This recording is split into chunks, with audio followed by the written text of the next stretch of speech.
उत्तर प्रदेश के जिला बरेली में 23 नवंबर से शुरू होगा एक्टिव केस फंडिंग अभियान। घर घर खोजे जाएंगे टीबी के रोगी। राष्ट्रीय स्वास्थ्य मिशन कार्यक्रम के अंतर्गत टीबी मुक्त करने के लिए ACF कार्यक्रम चलाया जा रहा है। एक्टिव केस फाइंडिंग अभियान के उद्देश्य संभावित 6 रोग के आरंभ में ही चिन्हित करके उन्हें शीघ्र इलाज देकर 6 रोग से मुक्त कराया जाएगा, जिससे कि 6 रोग जन समस्या में फैलने से रोका जा सके।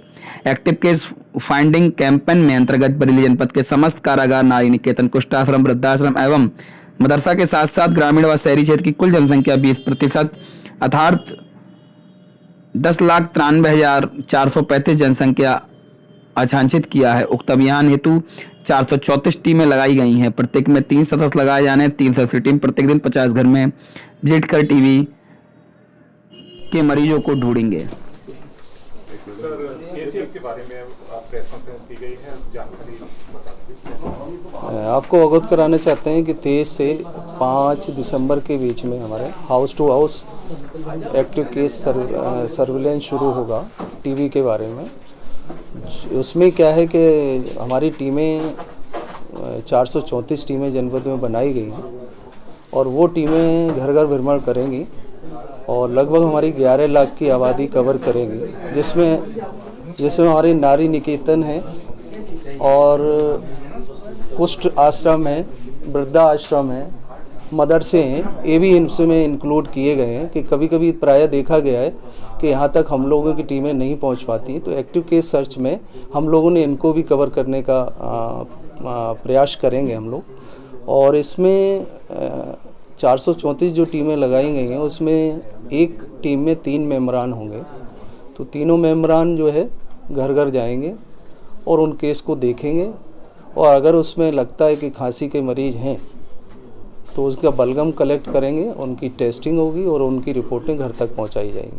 सर, इस अभियान में मरीजों को दवाई हॉस्पिटल में ही मिलेगी या घर पे ही अवेलेबल होगी? प्रायः ये देखा गया कि टेस्ट अगर पॉजिटिव होगा तो हम घर तक पहुंचाने का प्रयास करेंगे इनकी दवाई को, और अगर किसी कारण से नहीं हो पाया है तो उसकी अल्टरनेट व्यवस्था हमारे अस्पताल में भी है, तो उसमें पूरी कर ली जाएगी।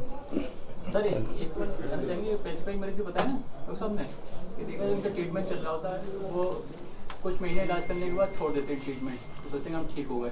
लेकिन विभाग की तरफ से भी उनकी कोई कुछ ऐसा हुआ है कि नहीं, वो हमारा निश्चय पोर्टल जो है उस पर बना हुआ है, तो उस पर जो हम लोग 500 रुपये पर मंथ उनको खाने की व्यवस्था के पोषण के देते हैं। सुनिए तो छोड़ देते हैं।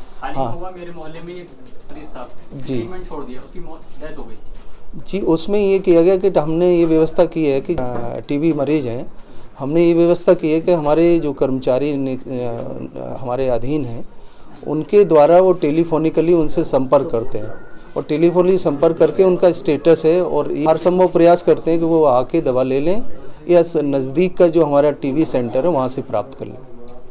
टीबी जांच जो है रिपोर्ट वो 1 हफ्ते बाद दी जाती है। इसके लिए अगर मरीज की गंभीर स्थिति है कोई, तो उसको किस तरह से व्यवस्था की जाती है? उसको ये है कि अगर 1 हफ्ते बाद मान लीजिए हमारी रिपोर्टिंग होती है, वैसे तो हम 48 घंटे में दे देते हैं और 48 घंटे में किसी कारणवश नहीं दे पाए तो हम विदिन 1 वीक तो दे ही देते हैं। और उसकी व्यवस्था ये की है कि अगर कोई सीरियस है तो हम हमारे DTO साहब का कॉन्टैक्ट नंबर है सभी के पास में, CMO का कॉन्टैक्ट नंबर है, वो हमसे डायरेक्ट संपर्क कर रहे हैं, टेलीफोनिकली कर ले या डायरेक्ट संपर्क कर ले तो हम उसका निस्तारण वहीं पर कर देंगे।